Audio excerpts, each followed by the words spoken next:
नमस्कार दोस्तों, स्वागत है आपका अपने YouTube चैनल पर। दोस्तों उम्मीद आप स्वस्थ होंगे, मस्त होंगे, अपने पढ़ाई में व्यस्त होंगे। दोस्तों आपको जैसा कि पता है, हम लोग बिहार करंट अफेयर जो एडिटोरियल द्वारा जारी किया गया है, उसमें जो टोटल 51 सेट दिया गया है, कितना टोटल 51 सेट दिया गया है, इसी सीरीज को हम लोग चला रहे हैं। तो इसी सीरीज के दौरान जो है आज हम लोग 4 नंबर टेस्ट देखेंगे। कौन सा 4 नंबर टेस्ट देखेंगे जो काफ़ी ज़्यादा इंपॉर्टेंट होने वाला है, खास करके BPSC teacher, BPSC civil services के लिए काफ़ी ज़्यादा इंपॉर्टेंट होने वाला है। वैसे जो बिहार से रिलेटेड क्वेश्चन है तो बिहार वाले सारे एग्जाम में इंपॉर्टेंट होने वाला है, क्योंकि सभी में एग्जाम में क्वेश्चन पूछे ही जाते हैं, लेकिन इन दोनों में काफ़ी मात्रा में क्वेश्चन पूछी जाती है। तो ये काफ़ी ज़्यादा इंपॉर्टेंट है। आपको जैसा कि पता है, इसमें टोटल 51 सेट दिया गया है और प्रत्येक सेट में 50-50 क्वेश्चन को शामिल किया गया है। तो इसीलिए आप इसे मिस नहीं कीजिए, शुरू से अंत तक जरूर देखिए, ताकि इसका फायदा जो है आपको आसानी से मिल सके। और आपको बता दें, इससे पहले 3 टेस्ट हो चुका है। अगर आप नहीं देख पाए तो उसके प्ले लिस्ट का लिंक जो है आपको डिस्क्रिप्शन में मिल जाएगा, उसे जाकर जरूर देखें। और ये अपने दोस्तों के साथ शेयर भी कीजिए, ताकि मैक्सिमम लोगों तक पहुँच सके और इसका फायदा मैक्सिमम लोग उठा सके।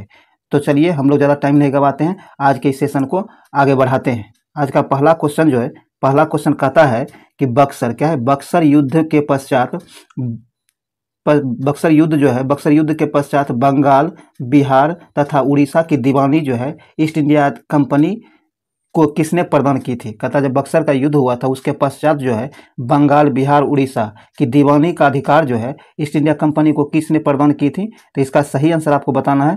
क्या हो जाएगा? शाहआलम द्वितीय। क्या है? शाहआलम द्वितीय। यहाँ ए नंबर सही आंसर हो जाएगा। दोस्तों जो भी टाइम बचता है बीच में, तो आप उसमें अपना ऑप्शन जरूर सेलेक्ट कर लिया कीजिए, ताकि आपको भी पता चल सके कि आप कितना जानकारी रखते हैं, कितना जानकारी है आपके पास। तो चलिए, हम लोग ज़्यादा टाइम नहीं गवाते हैं, आगे बढ़ते हैं। कहता दानापुर, क्या दानापुर छावनी के भारतीय सैनिकों में कब विद्रोह हुआ था। कहता है दानापुर की छावनी जो थी भारतीय सैनिकों की, उसमें कब विद्रोह किया गया था, उसने कब विद्रोह किया था, ये आपको बताना था, डेट बताना है।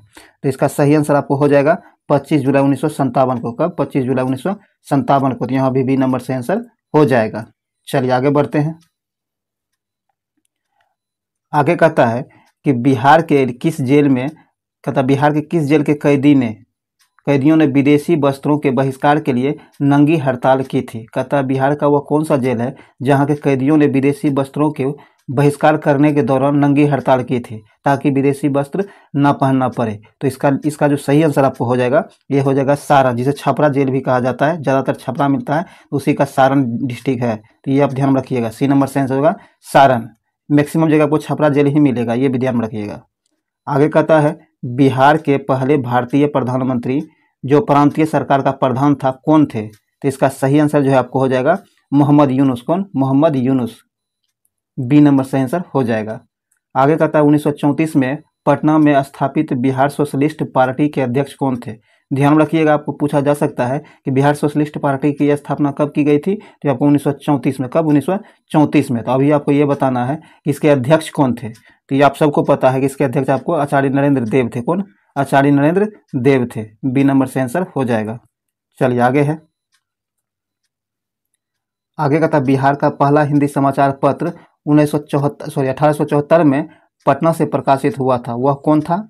उसका नाम आपको बताना है। कब प्रकाशित हुआ था? तो 1874 में। ध्यान रखिएगा, ये बिहार का पहला हिंदी समाचार पत्र था। उसका नाम क्या है, ये आपको बताना है।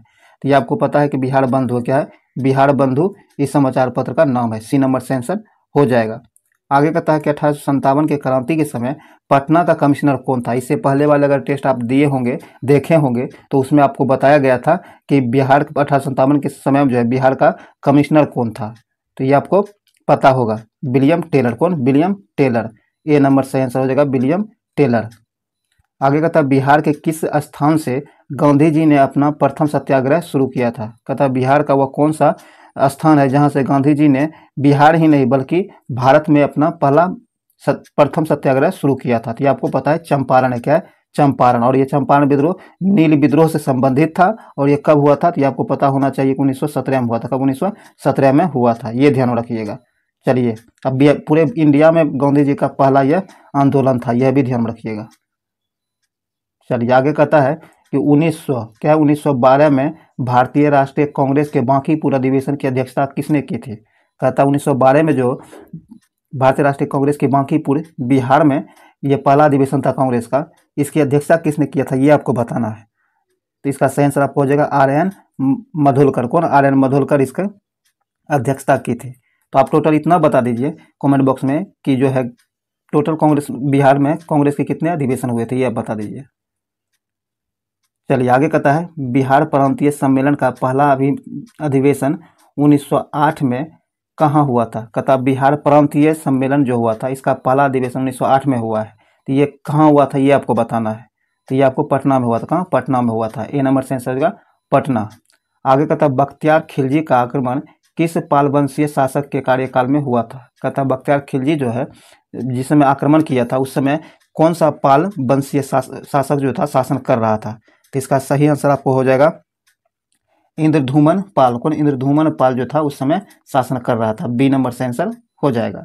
आगे कहता इल्तुतमिश ने किसे पराजित कर बिहार पर अधिकार किया था। कहता इल्तुतमिश ने बिहार पर जो अधिकार किया था तो ये किसे पराजित करके बिहार पर अधिकार किया था। तो ये आपको पता है हिसामुद्दीन ऐवाज को। किसे? हिसामुद्दीन ऐवाज को पराजित करके जो है इल्तुतमिश बिहार पर अधिकार कर लिया था। ए नंबर से आंसर हो जाएगा। चलिए आगे बढ़ते हम लोग। आगे कहता बिहार का अंतिम अफगान सुल्तान कौन था। कहता बिहार का अंतिम अफगान सुल्तान जो था वह कौन था, उसका नाम आपको बताना है। तो इसका सही आंसर आपको हो जाएगा दाऊद खान। कौन? दाऊद खान अंतिम अफगान सुल्तान था जो बिहार का था, बिहार में खास करके। तो यहाँ सी नंबर से आंसर हो जाएगा। आगे कहता आईने अकबरी के अनुसार बिहार कितने सूखे कहता आईने अकबरी जो है, आईने अकबरी के अनुसार बिहार में कितने सूबा, क्या है, कितने सूबा या सरकार में विभाजित था, ये आपको बताना है आईने अकबरी के अनुसार। तो इसका सही आंसर हो जाएगा 7 में। कितने? 7 में। ए नंबर से आंसर होगा 7। आगे कहता है बिहार विद्यापीठ का उद्घाटन कब किया गया था। डेट आपको बताना है, डेट और ईस्वी। बिहार विद्यापीठ जो है इसका उद्घाटन कब हुआ था ये आपको बताना है। तो ये आपको पता है कि होगा 6 फरवरी 1921 को। कब? 6 फरवरी 1921 को। बी नंबर से आंसर हो जाएगा। चलिए आगे है। आगे कहता है कि बिहार के विदेह राज्य में आर्यों के आगमन तथा निवास का साक्ष्य किस ग्रंथ में मिलता है। कहता बिहार में विदेह आया था, राज किया था, जो आर्य था बिहार विदेह राज्य में आया था, यहाँ आगमन भी किया, निवास भी किया था। इस चीज़ का साक्ष्य जो है आपको कहाँ, किस ग्रंथ से मिलता है। तो इसका साक्ष्य आपको शतपथ ब्राह्मण से मिलता है। किसे? शतपथ ब्राह्मण से मिलता है। बी नंबर से आंसर हो जाएगा शतपथ ब्राह्मण। आगे कहता है भारत में 16 महाजनपद पदों में से कितने महाजनपद वर्तमान समय बिहार में स्थित है। कहता है जैसा कि आप लोग को पता है कि भारत में 16 महाजनपद हुए हैं, तो उस समय जो 16 महाजनपद थे उसमें से वर्तमान बिहार में कितने महाजनपद हैं ये आपको बताना है। तो इसका सही आंसर आपको पता होगा 3। ए नंबर से आंसर होगा 3। और वो 3 कौन कौन से महाजनपद हैं जो वर्तमान बिहार में है ये आप कमेंट बॉक्स में बताइए। देखिए कमेंट बॉक्स में बताया जरूर कीजिए, चाहे सर्च करके बताइए, ढूंढ करके बताइए, लेकिन बताइए जरूर ताकि आपको याद रहे। आपको इसलिए कहा जाता है ताकि आप भी कुछ ना कुछ मेहनत कीजिएगा तो आपको याद रहेगा, तो इसीलिए जरूर इतना मेहनत किया कीजिए। तो चलिए आगे बढ़ते हैं। कहता मगध साम्राज्य का उत्कर्ष किस शासक के समय में शुरू हुआ था। कहता मगध साम्राज्य जो है इसका उत्कर्ष किस शासक के समय में शुरू हुआ था। तो ये हुआ था आपको बिंबिसार के समय में। किसके? बिंबिसार के समय में। सी नंबर से आंसर बिंबिसार। चलिए आगे बढ़ते हैं। दोस्तों ये वीडियो अगर आपको अच्छा लग रहा होगा, आपके लिए लग रहा होगा कि आपके लिए यूजफुल है तो इसे लाइक कर दिए, शेयर कर दिए और इस चैनल को सब्सक्राइब करके घंटी जरूर दबा लीजिए ताकि आने वाले वीडियो का नोटिफिकेशन जो है आपको आसानी से मिल सके। चलिए आगे का क्वेश्चन कहता है कि मौर्य काल के समय मुद्रा को किस नाम से जाना जाता था। कहते हैं मौर्य काल जो था उस समय मुद्रा को किस नाम से जाना जाता था। तो ये पन नाम से, क्या है, पन नाम से जाना जाता था। सी नंबर से आंसर हो जाएगा। आगे कहता है गार्गी, क्या है, गार्गी संहिता में पाटलिपुत्र पर यवनों के आक्रमण का उल्लेख है। कहता है गार्गी संहिता जो है इसमें पाटलिपुत्रों पर यवनों के द्वारा आक्रमण किए जाने का उल्लेख है। तो यह आक्रमण किसके शासनकाल में हुआ है ये आपको बताना है। तो यह आक्रमण जो हुआ आपको पुष्यमित्र शुंग के शासन में, किसमें, पुष्यमित्र शुंग के शासनकाल में यह आक्रमण हुआ था। तो बी नंबर से आंसर हो जाएगा। चलिए आगे है। आगे कहता है सॉरी दोस्तों, आगे कहता है कि विक्रमशिला विश्वविद्यालय की स्थापना किस पाल वंशीय राजा ने करवाई थी। कहता है विक्रमशिला विश्वविद्यालय जो है इसकी स्थापना किस पाल वंशीय शासक ने करवाई थी। तो इसका सही आंसर आपको हो जाएगा धर्मपाल ने। किसने? धर्मपाल ने। तो यहाँ ए नंबर से आंसर हो जाएगा। यहाँ तो चलिए शासक का नाम पूछा है, कभी कभी आपको वंश का नाम ही पूछ लेगा कि किस वंश के शासन में जो है आपको विक्रमशिला विश्वविद्यालय की स्थापना हुई है। तो यहाँ कौन, पाल वंश के शासक में। आगे कहता बिहार को दिल्ली सल्तनत के अधीन किसने किया था। कहता बिहार जो है इसे दिल्ली सल्तनत के अधीन किसने किया था। तो ये आपको पिछले टेस्ट में बताया गया था, इल्तुतमिश ने। किसने, इल्तुतमिश ने। देखिए आप जरूर हर एक टेस्ट को जरूर दिया कीजिए और डे पर डे दिया कर देखा जरूर कीजिए, ताकि रिलेटेड क्वेश्चन आपसे बन सके, ताकि आपकी स्मरण शक्ति भी बढ़ सके। तो यहाँ आपको ये नंबर सेंस हो जाएगा इल्तुतमिश। आगे कहता बख्तियार खिलजी का आक्रमण बिहार में कब हुआ था। बख्तियार खिलजी जो है इन्होंने बिहार पर आक्रमण कब किया था, वह डेट आपको ईस्वी बताना है आपको। तो इसका सही आंसर आपको हो जाएगा 1198 में। कब, 1198 में। तो यहाँ सी नंबर से आंसर हो जाएगा 1198 में। चलिए आगे है। आगे कहता है किसने बिहार की राजधानी को बिहार शरीफ से पटना हस्तांतरित किया था। कहता है कि वह कौन से शासक हैं जिन्होंने बिहार की राजधानी को बिहार शरीफ से हस्तांतरित कर पटना लाया था।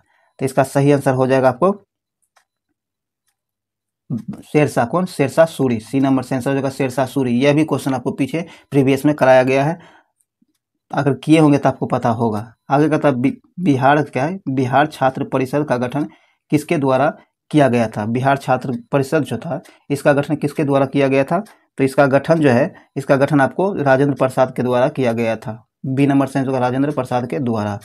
आगे कहता है निम्नलिखित में से कौन बिहार का मुख्य खाद्यान्न फसल है। कहता बिहार का मुख्य खाद्यान्न फसल निम्न में से कौन है।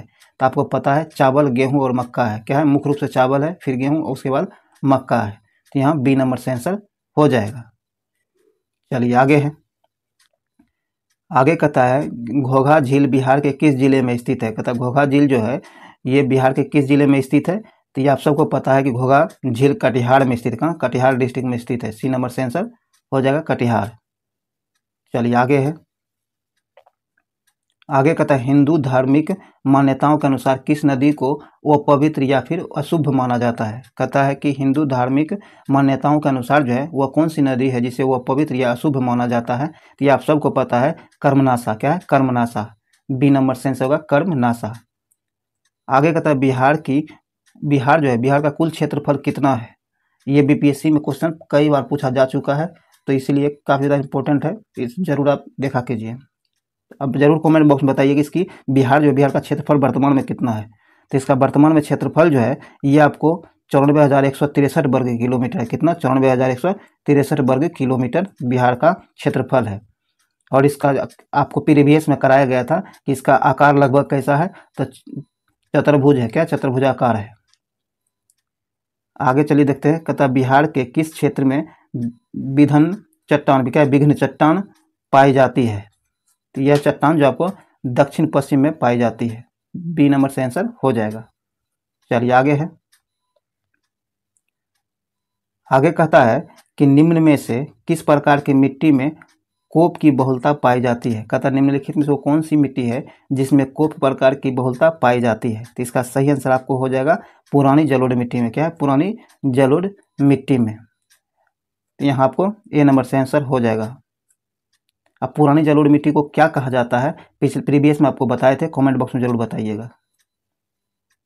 कुछ तो मेहनत कीजिए ताकि आपको भी याद रहे कि भाई हाँ ठीक है, मेहनत कीजिएगा तो सर्च कीजिएगा तो आपको ज़्यादा याद रहेगा। आगे कहता है बिहार में लौटता मानसून प्रारंभ होता है। कहता बिहार में लौटता मानसून जो प्रारंभ होता है तो ये कब होता है, किस महीने में होता है। तो इसका सही आंसर हो जाएगा आपको अक्टूबर के मध्य में लौटते मानसून बिहार में प्रवेश करता है। तो ए नंबर से आंसर हो जाएगा। आगे कहता निम्नलिखित में से किस नदी को नारायणी तथा सदानीरा के नाम से जाना जाता है। कहता निम्नलिखित में से वो कौन सी नदियां हैं जिसे नारायणी तथा सदानीरा के नाम से जाना जाता है। तो ये आपको पता है गंडक है। क्या है, गंडक नदी को। बी नंबर से आंसर हो जाएगा गंडक नदी को। और ये गंडक नदी है जो बिहार और यूपी के बीच कुछ दूर तक सीमा बनाती है। 3 नदी है जो बिहार और यूपी के बीच सीमा बनाती है। प्रीवियस में कराया गया था, एक तो यहाँ गंडक है और दूसरा तीसरा कौन है वो कमेंट बॉक्स में बताइए। प्रीवियस में कराया गया है, इतना तो याद जरूर रखिए आप लोग। आगे कहता निम्नलिखित में से कौन सी फसल सर्वाधिक क्षेत्र में बोई जाती है। कहता निम्नलिखित में से वो कौन सी फसल है जो सर्वाधिक क्षेत्र में बोई जाती है। तो आपको पता है चावल। बी नंबर से होगा चावल। चलिए आगे है। आगे कहता है उदयपुर वन्यजीव अभ्यारण्य बिहार के किस जिले में स्थित है। कहता उदयपुर वन्यजीव अभ्यारण्य जो है ये किस जिले में स्थित है। तो इसका सही आंसर हो जाएगा आपको पश्चिमी चंपारण में, कहाँ? पश्चिमी चंपारण में। बी नंबर सेंस होगा पश्चिम चंपारण। चलिए आगे है,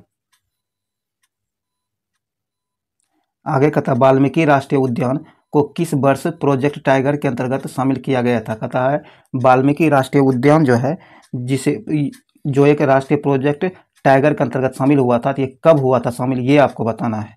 तो इसका सही आंसर आपको पता है 1991 हो जाएगा। क्या? 1991, सी नंबर से आंसर हो जाएगा। और ये किस जिला में स्थित, बिहार के किस जिला में स्थित है, ये आप बताइए। आगे कहता है दलदली मिट्टी, क्या है? दलदली मिट्टी की बहुलता बिहार के किन क्षेत्रों में पाई जाती है? कहता है दलदली मिट्टी जो है, इनकी बहुलता बिहार के किन क्षेत्रों में पाई जाती है, ये आपको बताना है। तो इसका सही आंसर हो जाएगा आपको उपयुक्त में एक से अधिक। यहाँ तो सिर्फ उपयुक्त में एक से अधिक दिया है, लेकिन जो डिस्ट्रिक्ट यहाँ दिया गया है, ये तीनों डिस्ट्रिक्ट हो जाएगा। किशनगंज में भी पाया जाता है, अररिया में भी, और सुपौल में भी पाया जाता है। लेकिन यहाँ ऑप्शन में एक से अधिक है, तो सभी नहीं दिया है, तो अब सभी होता है, इसका मतलब भी वही होता है, लेकिन ध्यान में जरूर रखिएगा। दो भी होता तो भी एक से अधिक सही होता, लेकिन ये तीनों डिस्ट्रिक्ट में जो है आपको दलदली मिट्टी की बहुलता पाई जाती है। तो यहाँ डी नंबर से आंसर हो जाएगा। आगे कहता है त्रिवेणी नहर का निर्माण जो है किस वर्ष किया गया था? त्रिवेणी नहर जो है, त्रिवेणी नहर का निर्माण किस वर्ष कराया गया था, ये आपको बताना है। तो इसका सही आंसर हो जाएगा 1904 में। कब? 1904 में। बी नंबर से आंसर होगा 1904। आगे कहता है बिहार के किस जिले में सर्वाधिक चूना पत्थर पाया जाता है? यह भी क्वेश्चन आपको प्रीवियस में सेट में कराया गया, पिछले टेस्ट में हुआ है। बिहार के किस जिले में सर्वाधिक चूना पत्थर पाया जाता है? तो यह जो पाया जाता है आपको सर्वाधिक मात्रा में रोहतास में। कहाँ? रोहतास में। सी नंबर से आंसर होगा रोहतास में, सॉरी ए नंबर, क्या है? ए नंबर। चलिए आगे है, आगे कहता जनगणना 2011 के अनुसार बिहार में शिशु लिंगानुपात 0 से 6 वर्ष की आयु का कितना है? यह क्वेश्चन भी बीपीएससी में पूछा जा चुका है, आप ध्यान में जरूर रखिएगा। कहता है कि 2011 में जो जनगणना हुआ है, उसके अनुसार बिहार में शिशु लिंगानुपात जिसकी आयु 0 से 6 वर्ष की है, कितनी है, ये आपको बताना है। तो इसका सही आंसर आपको हो जाएगा 935। कितना? 935, सी नंबर से आंसर हो जाएगा। आगे कहता है बिहार की औसत वर्षा है, बिहार में औसत वर्षा कितना है, ये आपको बताना है। तो इसका सही आंसर हो जाएगा आपको 112 सेमी, क्या? 112 सेंटीमीटर, बी नंबर से आंसर हो जाएगा। आगे कहता है वर्तमान में बिहार में अनुमंडलों की संख्या कितनी है? बिहार में वर्तमान में अनुमंडलों की संख्या कितनी है? तो इसका सही आंसर हो जाएगा आपको 101। कितना? 101, सी नंबर से आंसर हो जाएगा। तो डिस्ट्रिक्ट तो आपको 38 है ही। अब चलिए आगे बढ़ते हैं। चलिए आगे कहता है कि राज्य की कार्यपालिका की वास्तविक शक्ति किसमें निहित होती है? कहता है राज्य की कार्यपालिका शक्ति जो होती है, ये वास्तव में किसमें निहित होती है? तो इसका सही आंसर आपको हो जाएगा आपको मुख्यमंत्री में। क्या है? मुख्यमंत्री के अंदर होता है, ए नंबर से आंसर हो जाएगा। राज्यपाल जो होता है संवैधानिक प्रमुख होता है, ये भी ध्यान रखिएगा। आगे कहता है जहानाबाद, क्या है? जहानाबाद से अलग करके बिहार के 38वां, कौन है? 38वें जिला के रूप में अरवल को कब स्थापित किया गया है? तो यह किया गया है आपको 2001 में। कब? 2001 में, सी नंबर से आंसर हो जाएगा। आपको पूछ लिया जाता है, एग्जाम में पूछा भी गया है कि बिहार का 38वां जिला कौन सा है? तो अरवल है। और किससे अलग हुआ है, ये भी पूछा गया है। सॉरी दोस्तों, तो यहाँ जहानाबाद हो जाएगा। क्या होगा? जहानाबाद हो जाएगा। तो आप ये तीनों यहाँ से 3 क्वेश्चन निकल रहा है। यहाँ से देखिए आपको 3 क्वेश्चन, किस जिला से अलग हुआ है? अरवल से। कौन अलग होकर बना है? सॉरी, किससे अलग हुआ है? जहानाबाद से। कौन अलग होकर बना है? अरवल। और कब बना है? तो 2001 में। तो ये 3 क्वेश्चन यहाँ से बनता है, आप जरूर ध्यान रखिएगा, नहीं हो तो नोट कर लीजिए कहीं भी। आगे कहता है कि भारतीय संविधान जो है, उसके किस अनुच्छेद में पंचायत की वित्तीय स्थिति की समीक्षा के लिए वित्त आयोग का गठन का प्रावधान है? कहता भारतीय संविधान जो है, उसके किस अनुच्छेद में पंचायतों के वित्तीय स्थिति की समीक्षा करने के लिए एक आयोग का गठन करने का प्रावधान दिया गया है? तो इसका सही आंसर हो जाएगा आपको अनुच्छेद 243 आई में। क्या है? 243 आई में, बी नंबर से आंसर हो जाएगा। सॉरी दोस्तों, यहाँ बी नंबर से आंसर हो जाएगा। चलिए आगे है, कहता है किस राज्य में महाधिवक्ता की, कहता है किसी राज्य में महाधिवक्ता की नियुक्ति किसके द्वारा की जाती है। कहता है कि किसी भी राज्य में अगर महाधिवक्ता की नियुक्ति जो होती है ये किसके द्वारा होती है, ये आपको बताना है। तो इसका सही आंसर आपको पता होगा, राज्यपाल के द्वारा किया जाता है। किसके? राज्यपाल के द्वारा। ये महाधिवक्ता जो होता है एक कानूनी अधिकार रखता है, कानूनी रूप से प्रमुख होता है, सरप्रमुख होता है, जो सरकार को कानूनी सलाह प्रदान करता है। आगे कहता है बिहार में जब पहली बार राष्ट्रपति शासन लागू हुआ था तो उस समय बिहार के राज्यपाल कौन थे। तो यह क्वेश्चन प्रीवियस में ही कराया गया है, पिछले टेस्ट अगर दिए होंगे तो उसमें आपको जरूर मिला होगा। तो आप इसे नित्यानंद कानूनगो, कौन? नित्यानंद कानूनगो, सी नंबर से आंसर हो जाएगा नित्यानंद कानूनगो। देखिए इसे ट्रिक से आपको, इसे ट्रिक तो ज़्यादा काम नहीं करते लेकिन ट्रिक से आप याद रख सकते हैं कि राज्यपाल जो है कब राष्ट्रपति शासन लगवाता है। ये तब लगवाता है जब कानून भंग हो जाता है, कानून को चलाने के लिए, कानूनी रूप से राज्य को चलाने के लिए कानून लाना पड़ता है और राज्य सरकार तो गिर गया होता है, तो इसके लिए जो है राष्ट्रपति शासन लगाया जाता है। तो कानूनगो क्या है? कानूनगो, यहाँ से आप याद रख सकते हैं। आगे का था बिहार का राजकीय पक्षी है। ये तो आप सबको पता होगा कि बिहार के राजकीय पक्षी क्या है, तो ये आपको पता है गोरैया। क्या है? गोरैया। चलिए आगे है। आगे कहता है कि ग्राम पंचायत का प्रधान होता है। ग्राम पंचायत जो है इसका प्रधान कौन होता है? तो ग्राम पंचायत का प्रधान आपको मुखिया होता है। कौन? मुखिया होता है। आगे कहता है किस राज्य के राज्यपाल की नियुक्ति, किसी राज्य के राज्यपाल की नियुक्ति करने का अधिकार किसके पास होता है। तो यह अधिकार जो होता है, यहाँ सही आंसर आपको हो जाएगा डी नंबर, एक से अधिक। तो इसमें आपको महाधिवक्ता के पास भी होता है, उसके बाद जाकर के राज्य लोक सेवा आयोग अध्यक्ष और मुख्यमंत्री। ये इन सब की नियुक्ति कौन करता है? सो राज्यपाल की नियुक्ति के लिए नहीं, राज्यपाल द्वारा नियुक्त किया जाता है इन सबों को। थोड़ा पढ़ने में डिस्टर्ब हो गया था। किस राज्य की, क्या है? किसी राज्य के मुख्यमंत्री, राज्यपाल जो होते हैं उसको नियुक्ति करने का अधिकार, राज्यपाल जो किसको नियुक्त कर सकता है इसके बारे में बताया जा रहा, पूछा है। तो ये आपको महाधिवक्ता को भी नियुक्त राज्यपाल कर सकता है, राज्य लोक सेवा आयोग के अध्यक्ष को भी, मुख्यमंत्री को भी। तो यहाँ डी नंबर सही आंसर हो जाएगा। एक मिनट दोस्तों, इधर देख लेते थोड़ा सा। महाधिवक्ता, ठीक, कोई दिक्कत नहीं, सब सही है। तो चलिए ये वीडियो यहीं समाप्त होता है। आज के 50 क्वेश्चन आपको करा दिया गया है। उम्मीद है इनसे आपको बहुत ज़्यादा बेनिफिट मिला होगा। अगर आपको लग रहा है कि आपके लिए यूजफुल रहा है तो आप इसे लाइक शेयर जरूर कर दीजिए, और चैनल पर नए तो चैनल सब्सक्राइब कर लीजिए, घंटी दबा लीजिए, ताकि जब भी वीडियो अपलोड किया जाए इसका नोटिफिकेशन सबसे पहले आप तक आसानी से पहुँच सके। आप सपोर्ट कीजिए ताकि हम आपके लिए और भी अच्छे से अच्छे वीडियो लाते रहें और मेहनत करते रहें। तो चलिए इस वीडियो को यहीं समाप्त करते हैं, फिर मिलते हैं अगले वीडियो में। तब तक के लिए जय हिंद।